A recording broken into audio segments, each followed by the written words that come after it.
Welcome! Are you struggling to move on from a toxic relationship? It's incredibly tough, and you're not alone. A toxic ex can leave deep wounds, making it hard to heal and reclaim your life. But here's the good news. You absolutely can break free and thrive. In this guide, we'll walk through a clear, step-by-step plan to help you navigate the healing process, rediscover your strength, and build a happier, healthier future. Let's get started on your journey to recovery and empowerment. Today, we will talk about getting over a toxic ex, a step-by-step plan. So before we start, make sure to hit the like button and subscribe to my channel.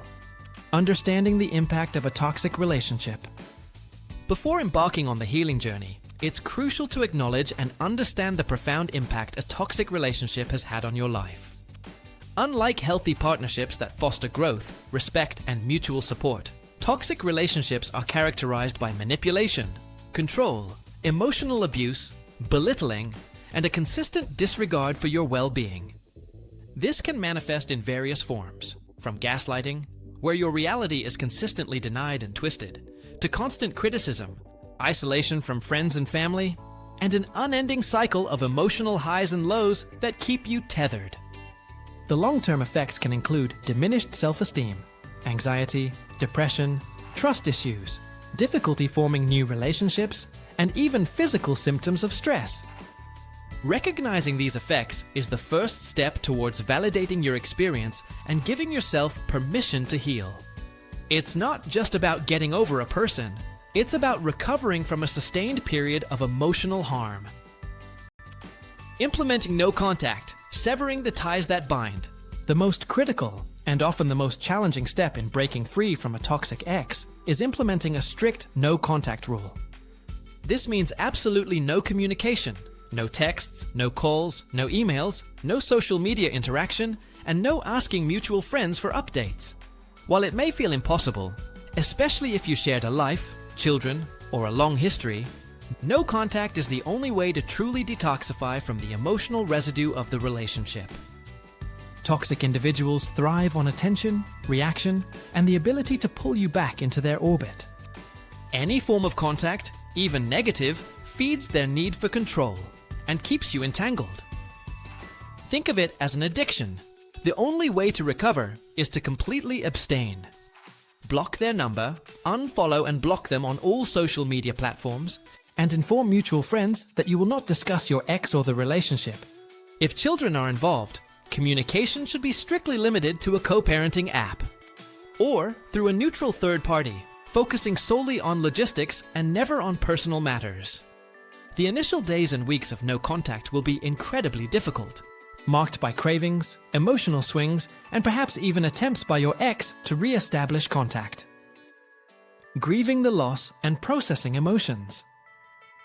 Even if the relationship was deeply damaging, ending it still involves a loss, and therefore a grieving process. You are grieving not just the person, but the hopes, dreams, and future you envisioned, as well as the idealized version of the relationship that you may have held on to. It's crucial to allow yourself to feel and process a full spectrum of emotions: sadness, anger, confusion, betrayal, relief, and even lingering love. Suppressing these feelings will only prolong the healing process. Create a safe space for your emotions to emerge. This might involve crying, screaming into a pillow, writing in a journal, talking to a trusted friend or therapist, or engaging in physical activities like running or boxing to release pent-up energy. Understand that grief is not linear. You may experience good days followed by bad days, and that is perfectly normal.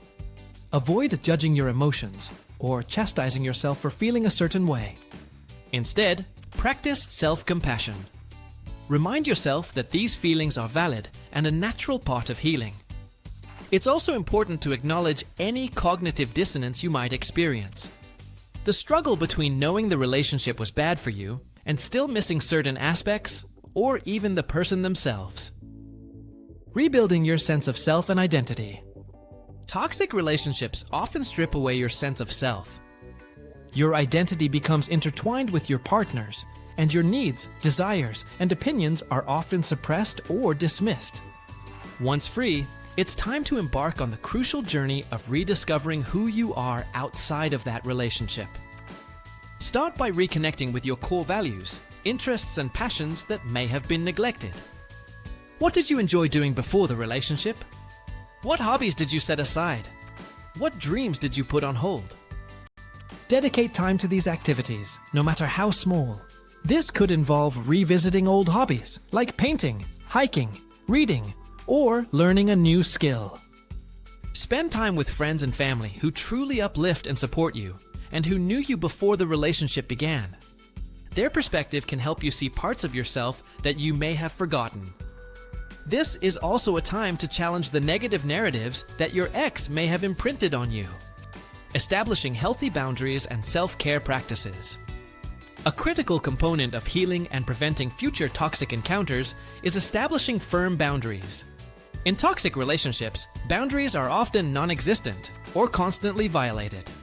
Now is the time to learn to say no without guilt, to prioritize your needs, and to communicate your limits clearly and assertively.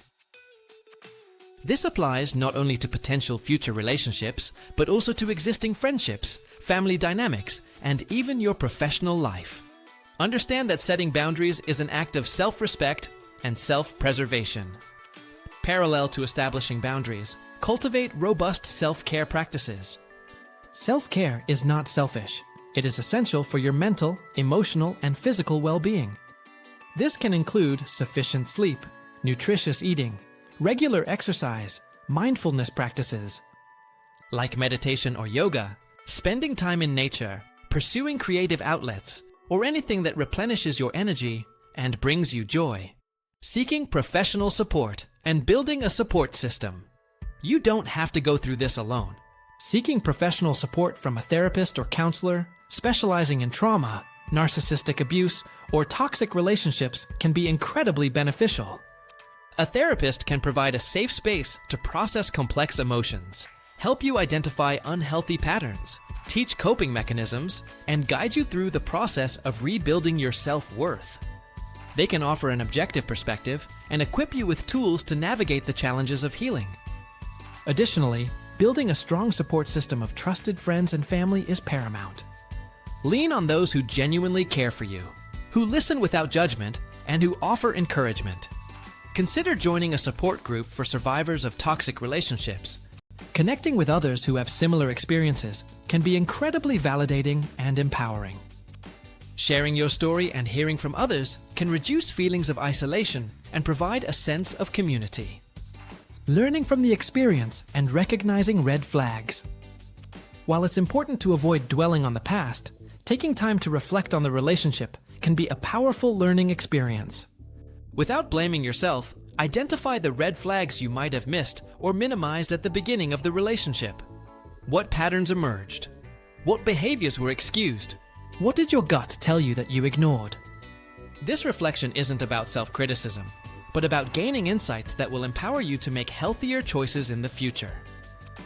Educate yourself on the dynamics of toxic relationships, narcissistic traits, and manipulative tactics. Understanding these patterns can help you recognize them sooner and protect yourself from similar situations down the line. This knowledge empowers you to set boundaries earlier and disengage from unhealthy dynamics before they take root. If you liked this video and would like to see more like it, please give it the thumbs up, leave a comment, and click the button to subscribe.